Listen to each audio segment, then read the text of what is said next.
Hello everyone. Today we pick up where we left off with Huyen, a single mother who's been building a fragile new life with Day and little Maya, only to have pieces of her past keep pulling her back into the storm. Just when she thought she could breathe, the woman who made those dark years worse, her ex-mother-in-law, walks back into their world with a smile that doesn't reach her eyes. This woman has never forgiven Huyen. Her son, Tieu, is behind bars, convicted after a scandal that tore their lives apart. A conviction the ex-mother-in-law blames squarely on Huyen and her family. Pain and fury have hollowed her out, and instead of grieving, she's bent on revenge. What starts as quiet threats quickly becomes a plan. She intends to chip away at the fragile happiness Huyen has built, piece by piece. The evening the tension breaks is ordinary at first. A thin line of light slips through the crack in the wooden door and paints a pale stripe across the floor. Their little house smells of simmering soup and old wood, the kind of smell that usually says home. Tonight, though, the air feels taut, like a stretched string ready to snap.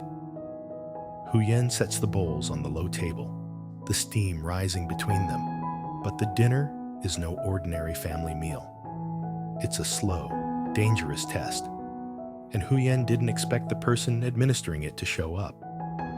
Her ex-mother-in-law steps in as if she belongs. All sugar and small talk. She greets them with a practiced warmth, the kind that sounds like a greeting card, but carries knives. "How are you all doing?" she asks, soft and casual. "I worry about you. Is everything fine?" Her tone is syrupy. Her eyes are calculating. Huyen looks at the bowl before her and keeps her voice steady. She won't hand over the control she's clawed back for years. Maya, oblivious to the electric undercurrent, tugs at Huyen's sleeve. Day sits close, chopsticks poised, watching the woman like a sentinel. He knows that smile doesn't belong on a face that once ruined someone's life. Every sentence the ex-mother-in-law speaks seems rehearsed, memories picked at like a scab, words meant to sting.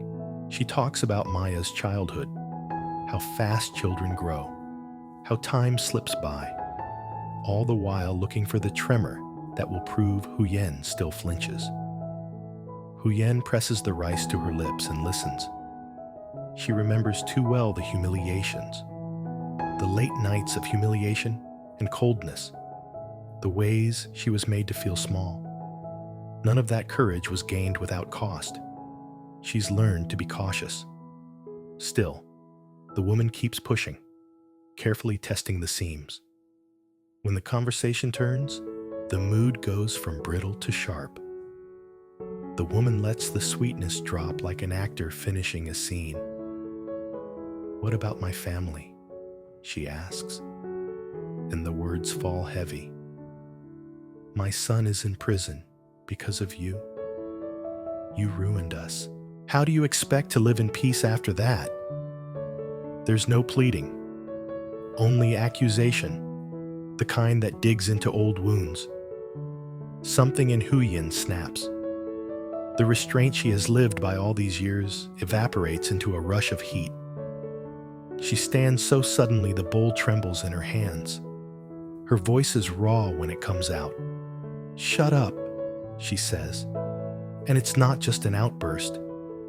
It's the sound of a woman who has reached the end of her patience. "It was your family's choices that destroyed us. It wasn't mine."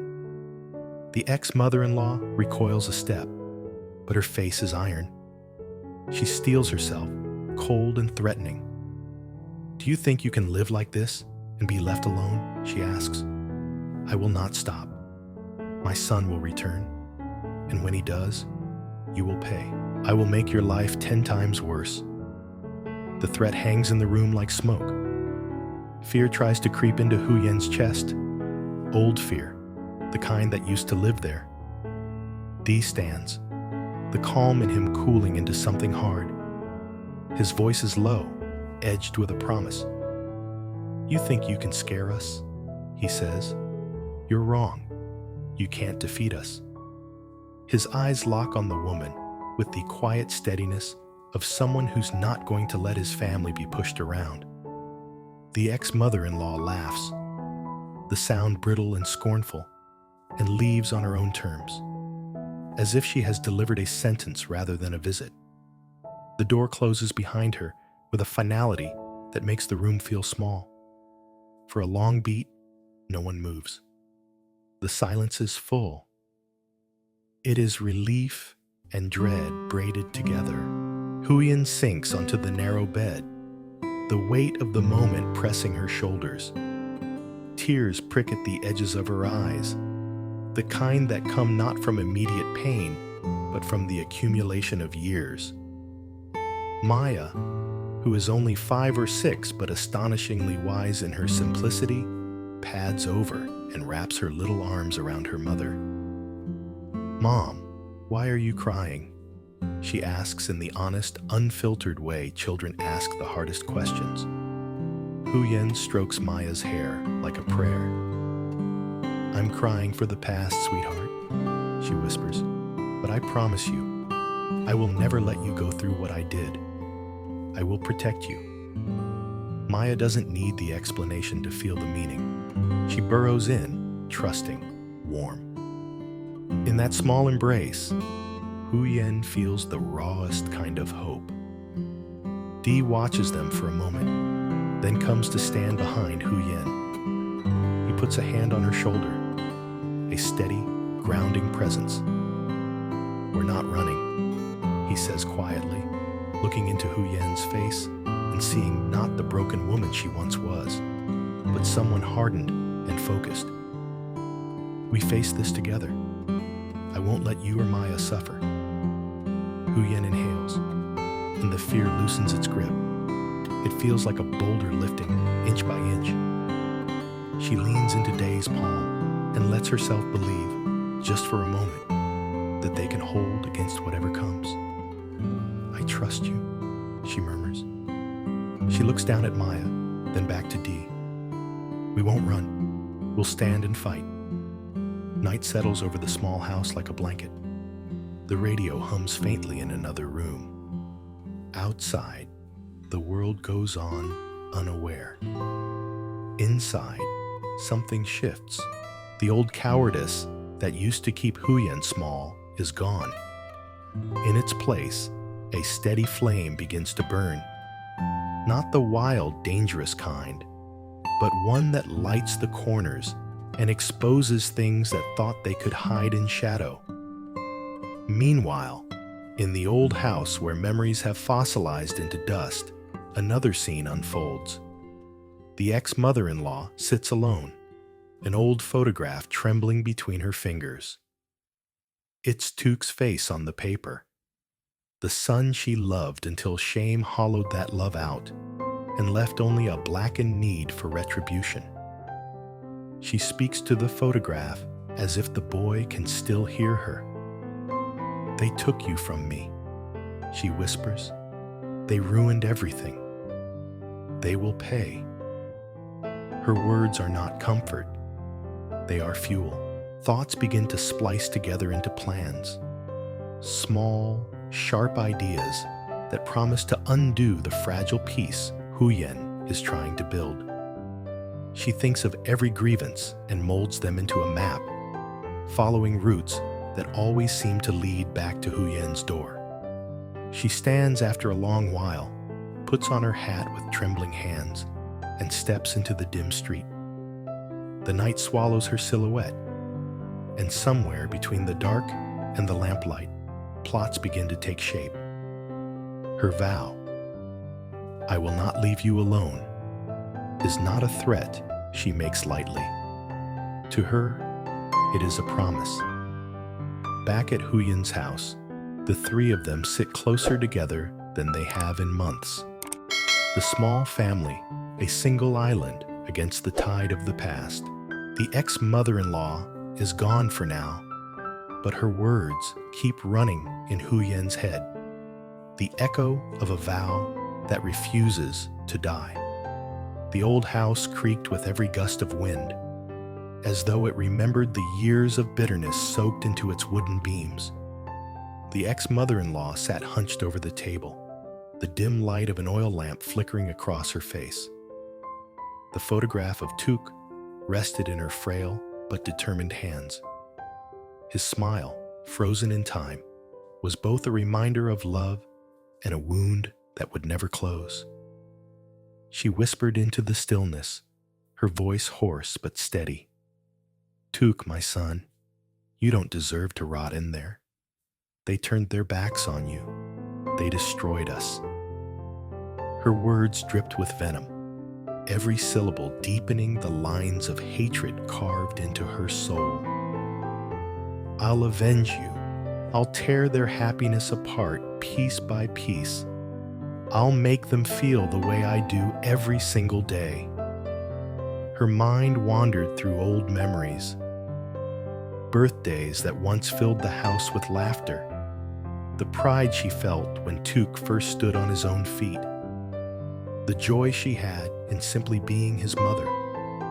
But those recollections soured quickly, replaced by images of prison bars and shame, of the whispers of neighbors, of nights spent awake imagining her son in chains. Hatred hardened into resolve.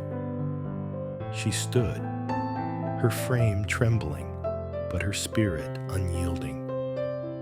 She wrapped a dark shawl around her shoulders and stepped out into the night. The streets were quiet, but in her mind, the noise of vengeance roared. Plans were forming, not just vague threats, but deliberate steps she would take to ruin Huyen's fragile peace. Back at Huyen's home, the silence was fragile too, but for different reasons. The echo of the confrontation lingered in the air like smoke after a fire. Huyen sat by the window, staring into the dark beyond, while Maya lay curled against her lap, already drifting into sleep. The rise and fall of the child's breath brought some comfort, but Huyen's mind was restless. Diep came to sit beside her, close enough that their shoulders touched. He didn't speak right away. Sometimes silence was a better answer than words. Eventually, he broke it with a low voice. "She won't stop, Huyen. You know that, don't you?" Huyen nodded slowly, her eyes still on the night. "I know," she admitted. "She carries too much hate to stop now, but I can't let her drag us back into that darkness. Not anymore." Diep turned to face her, his eyes steady. "Then we fight it. Whatever she's planning, we face it together. You're not alone this time." Huyen looked at him, truly looked, and felt the truth in his words. Once, she had stood alone, breaking under the cruelty of a woman who never accepted her. But now, she had Diep, and she had Maya. That was her strength. The next morning came gray and cold. The air carried a sharp edge, as though the world itself was bracing for something. Huyen moved through the motions of the day, preparing breakfast, brushing Maya's hair, tidying their small space. But her thoughts remained fixed on the storm looming ahead. Every knock on the door made her tense. Every stranger's glance seemed suspicious. Later that afternoon, while Diep was outside repairing the fence, Maya ran to Huyen with a folded piece of paper she had found slipped under the door. Huyen unfolded it carefully. The handwriting was jagged, pressed deep into the paper, as if the writer had carved the words with anger. "You will never know peace. I will take everything from you. M." The letter trembled in Huyen's hands. She didn't need to guess who had written it. The ex-mother-in-law was moving from threats to action. She felt her heartbeat quicken, but this time, it wasn't fear. It was determination. Day stepped inside just as she folded the letter. She handed it to him silently. His jaw tightened as he read. "So it begins," he said grimly. Huyen nodded. "Then let it begin. She thinks she can scare me into weakness, but she's wrong. I won't let her take Maya's smile. I won't let her destroy what we've built." That night, while Maya slept peacefully, Huyen and Diep sat together and planned. They spoke not only of protecting their home, but of holding firm against the manipulations they knew would come. Huyen's voice shook at times, but her eyes remained fierce.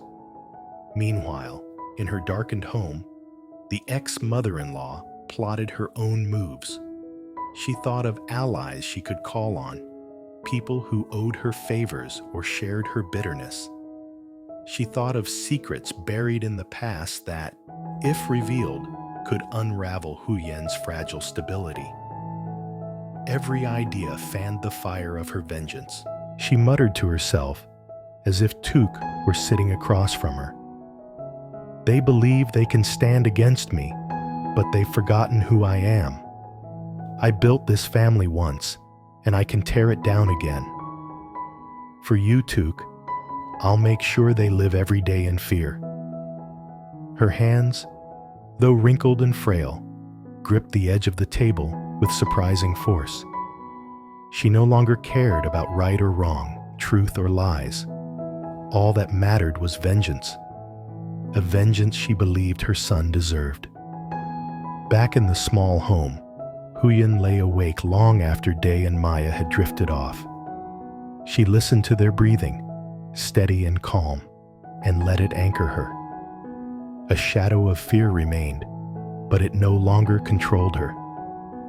For the first time in years, she felt not like a victim, but like a mother, ready to defend what was hers. She whispered into the darkness, as if answering the ex-mother-in-law's threats. "Come if you must, but this time, I won't bow. I won't break. I'll fight for my family with everything I have." Outside, the wind howled through the trees, carrying the promise of storms yet to come. And so, the stage was set.